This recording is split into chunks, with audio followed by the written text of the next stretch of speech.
अंबेडकर, महिला सशक्तिकरण के रियल पोस्टर बॉय। महिला सशक्तिकरण की असली व्याख्या अंबेडकर के लाए हिंदू कोड बिल में ही है। बाबा साहब भीमराव अंबेडकर ने सिर्फ दलित और पिछड़ों के लिए ही नहीं, बल्कि महिला अधिकारों के लिए भी संघर्ष किया। दी लंदन टॉप की रीड नीतू शाही ने अंबेडकर पर हमें ये लेख भेजा। वे लिखती हैं कि हर कोई महिला सशक्तिकरण का श्रेय लूटने में लगा है। हकीकत में भारत में इस बदलाव के असल नायक बाबा साहब भीमराव अंबेडकर थे। आज उनकी 130वीं जयंती है। वीमेन एम्पावरमेंट यानी महिला सशक्तिकरण कई साल से फैशन में है। सरकारों के साथ बहुत सी गैर सरकारी संस्थाएं इसके लिए काम कर रही हैं। हर साल महिला दिवस पर अखबारों के पन्ने महिला सशक्तिकरण के उदाहरणों से रंगे मिलते हैं। न्यूज चैनलों पर बहुत सी हस्तियां विचार रखती हैं। राजनीतिक दल भी अपनी रोटियां सेक रहे हैं। इस बाबत ढेरों योजनाएं चलाई जा रही हैं। Beti Bachao Beti Padhao, selfie with daughter, Sukanya Samriddhi योजना वगैरह वगैरह। लेकिन इन योजनाओं और प्रयासों का महिलाओं के जीवन पर क्या असर हो रहा है, इस पर बहस की जानी चाहिए। हर कोई महिलाओं को सशक्त बनाने का श्रेय लूटने में लगा है। लेकिन भारत में महिला सशक्तिकरण के असली नायक बाबा साहब भीमराव अंबेडकर थे। 5 फरवरी 1951 को डॉक्टर भीमराव अंबेडकर ने संसद में हिंदू कोड बिल पेश किया। इसका मकसद हिंदू महिलाओं को सामाजिक शोषण से आज़ाद कराना और पुरुषों के बराबर अधिकार दिलाना था। महिला सशक्तिकरण की दिशा में इस ऐतिहासिक कदम से आज शायद बहुत कम लड़कियां परिचित होंगी। उन सभी को ये जानने समझने की जरूरत है कि इसी बिल में महिला सशक्तिकरण की असली व्याख्या है। इससे पहले धार्मिक मान्यताओं में महिला अधिकारों को लेकर अलग अलग राय थी। एक राय थी कि स्त्री धन, विद्या और शक्ति की देवी है। मनु संहिता में लिखा है, जहां नारी की पूजा होती है वहां देवता रमन करते हैं। दूसरी ओर ऋग्वेद में बेटी के जन्म को दुखों की खान और पुत्र को आकाश की ज्योति माना गया है। ऋग्वेद में ही नारी के मनोरंजनकारी भोग्या रूप का वर्णन है। नियोग प्रथा को पवित्र कर्म माना गया है। अथर्ववेद में कहा गया है कि दुनिया की सब महिलाएं शूद्र हैं। मनुवाद और अंबेडकर। हमारा समाज सदियों से मनुवादी संस्कृति से ग्रसित रहा है। मनुस्मृति काल में नारियों के अपमान और उनके साथ अन्याय की पराकाष्ठा थी। रात और दिन कभी भी स्त्री को स्वतंत्र नहीं होने देना चाहिए। उन्हें लैंगिक संबंधों द्वारा अपने वश में रखना चाहिए। बालपन में पिता, युवावस्था में पति और बुढ़ापे में पुत्र उसकी रक्षा करें। स्त्री स्वतंत्र होने के लायक नहीं है। मनुस्मृति अध्याय 9:2-3। मनुस्मृति में स्त्रियों को जड़, मूर्ख और कपटी स्वभाव का माना गया है और शूद्रों की भांति उन्हें अध्ययन से वंचित रखा गया। मनु ने कहा कि पत्नी, पुत्र और दास को संपत्ति अर्जन का अधिकार नहीं है।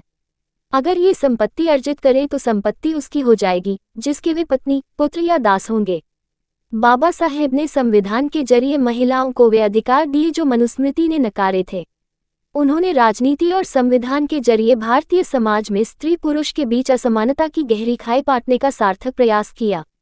जाति, लिंग और धर्मनिरपेक्ष संविधान में उन्होंने सामाजिक न्याय की कल्पना की है। हिंदू कोड बिल के जरिए उन्होंने संवैधानिक स्तर से महिला हितों की रक्षा का प्रयास किया। इस बिल के मुख्यतया 4 अंग थे। 1. हिंदुओं में बहुविवाह की प्रथा को समाप्त करके केवल एक विवाह का प्रावधान जो विधिसम्मत हो। 2. महिलाओं को संपत्ति में अधिकार देना और गोद लेने का अधिकार देना। 3. पुरुषों के समान नारियों को भी तलाक का अधिकार देना। हिंदू समाज में पहले पुरुष ही तलाक दे सकते थे। 4. पहले पुरुष ही तलाक दे सकते थे। 4. आधुनिक और प्रगतिशील विचारधारा के अनुरूप हिंदू समाज को एकीकृत करके उसे मजबूत करना। डॉक्टर अंबेडकर का मानना था सही मायने में प्रजातंत्र तब आएगा जब महिलाओं को पिता की संपत्ति में बराबरी का हिस्सा मिलेगा। उन्हें पुरुषों के समान अधिकार मिलेंगे। महिलाओं की उन्नति तभी होगी जब उन्हें परिवार समाज में बराबरी का दर्जा मिलेगा। शिक्षा और आर्थिक तरक्की उनकी इस काम में मदद करेगी। बाबा साहब के लिए हिंदू कोड बिल संसद में पास कराना आसान नहीं था। जैसे ही इसे सदन में पेश किया गया, संसद के अंदर और बाहर विरोध के स्वर गूंजने लगे। सनातन हिंदुओं से लेकर आर्य समाजी तक अंबेडकर के विरोधी हो गए। संसद के अंदर भी काफी विरोध हुआ। अंबेडकर हिंदू कोड बिल पारित कराने को लेकर काफी चिंतित थे। सदन में इस बिल पर सदस्यों का समर्थन नहीं मिल पा रहा था। वे कहते थे, मुझे भारतीय संविधान के निर्माण से ज्यादा दिलचस्पी और खुशी हिंदू कोड बिल पास कराने से मिलेगी। सच तो ये है कि हिंदू कोड बिल के जरिए महिला हितों की रक्षा करने वाला विधान बनाना भारतीय कानून के इतिहास की महत्वपूर्ण घटना है। लेकिन तत्कालीन राष्ट्रपति डॉक्टर राजेंद्र प्रसाद ने इसका विरोध किया था। उन्होंने नेहरू को लिखे एक पत्र में कहा था, प्रिय जवाहरलाल जी, इस बिल से यद्यपि काफ़ी लाभ हैं, फिर भी मेरा ऐसा विचार है कि बिल के दूरगामी परिणामों के बारे में लोगों में मतभेद है। इसलिए संविधान सभा को इस बिल को पास नहीं करना है। किसी भी परिस्थिति में इस बिल का समर्थन नहीं करना है। इसे पास करने की जल्दी नहीं करनी है। बिल के द्वितीय वाचन में जल्दबाजी हुई है। इस संदर्भ में मैंने अपनी प्रतिक्रिया व्यक्त की है। मेरा अनुरोध है कि इन सब बातों पर ध्यान देकर विचार कीजिए। दुखी होकर मंत्री पद छोड़ा। आखिर में 26 सितंबर 1951 को नेहरू ने घोषणा की कि ये बिल इस सदन से वापस लिया जाता है।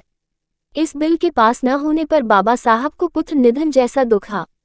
27 सितंबर 1951 को बाबा साहब ने मंत्री पद से इस्तीफा दे दिया।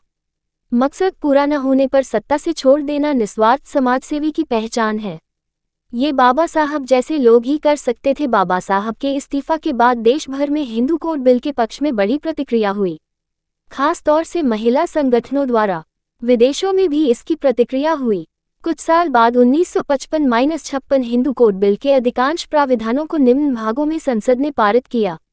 1. हिंदू विवाह अधिनियम 2. हिंदू तलाक अधिनियम 3. हिंदू उत्तराधिकार अधिनियम 4. हिंदू दत्तक ग्रहण अधिनियम। कोई संदेह नहीं कि इसका श्रेय डॉक्टर अंबेडकर को ही जाता है। ये संविधान शिल्पी के प्रयासों का परिणाम है कि भारतीय समाज में महिलाओं को अवसर प्राप्त हुए।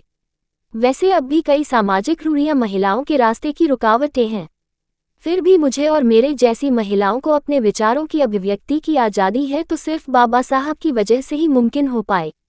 यहाँ मुहैया सूचना सिर्फ मान्यताओं और जानकारियों पर आधारित है।